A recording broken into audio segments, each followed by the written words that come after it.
I think it's about us putting our chances away. I think we had twice as many shots as they did, but also understanding the way that other teams are coming in and playing against us. I think they sat, and while we had a majority of the possession at times, we weren't really troubling them. I think they were very comfortable sitting. They found a way to somewhat like dictate the game to us through just sitting and making us just play around the back, not really being able to penetrate, not getting around the sides of them. And they were content with that and to play on the counter. And they're a really effective team on the counter, and they took their chances.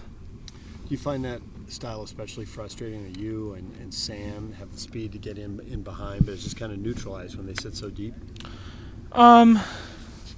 I mean, definitely like attackers, you prefer a wide open game because more space, but even against a team that has tight lines, there's ways to get in behind.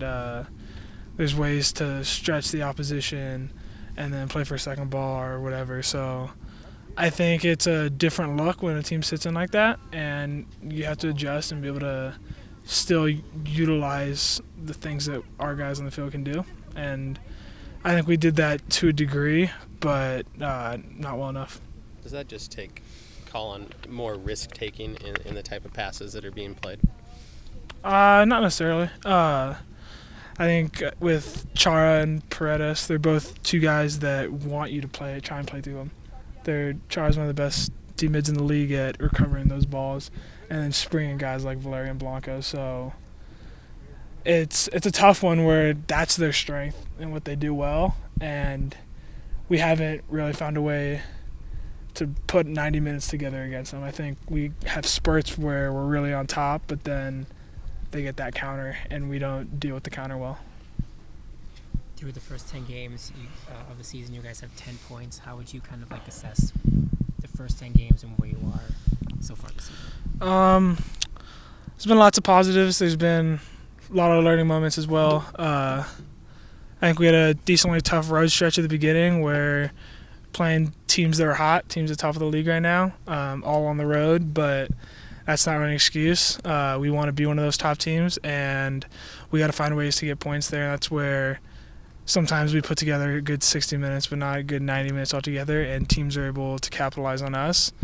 And I think that's something we had some issues with last year as well, where we're on top for a majority of the game, but they get their two chances, and they put their two chances away. So it's something we're trying to go over the film, trying to learn what we got to do. What's the key to kind of getting the 60 minutes and stretching it as close to 90 as possible?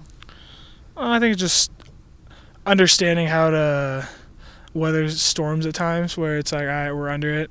We got to get together and not get frustrated, not put our heads down, not be like, oh, man, they're knocking on us right now. You can be like, all right, we'll sit in for a little bit. We'll be on our block. We'll be a tough team to play against. And I think when the chips are down, we aren't necessarily a tough team to play against right now. And when we're flying, I think we're one of the best teams in the league, but we got to make sure that when things don't go well, we don't fall apart.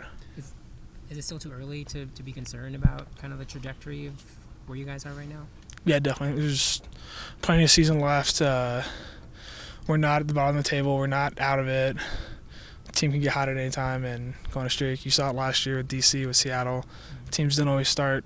The teams that start at the beginning aren't always the teams that are at the end of the season. Are you surprised all the moves Colorado made, the veterans that they brought in, that it's been such a bad start for them? Yeah, I mean, they brought in a lot of good guys, a lot of experienced guys, and I think they are definitely looking to make a big change. And I think they've done that, and despite the results, I think they're one of the top scoring teams in the league. I'm not entirely sure, but I know they're scoring goals, and they're just not putting it together. I think kind of like we do sometimes where they don't put together the full game and they're leaking goals in the back. So I think it's a game where we can go, and if we're on top of it, we could be flying, scoring goals, but goals change the game, and if they're a team that's scoring, they put two up early, then we got to make sure we come in there and start on the front foot. What do you make of Sam's comments after last game about guys not getting the ball and maybe not trusting him and that kind of thing? I think it's just something I heat of the moment, not really looking too much into it.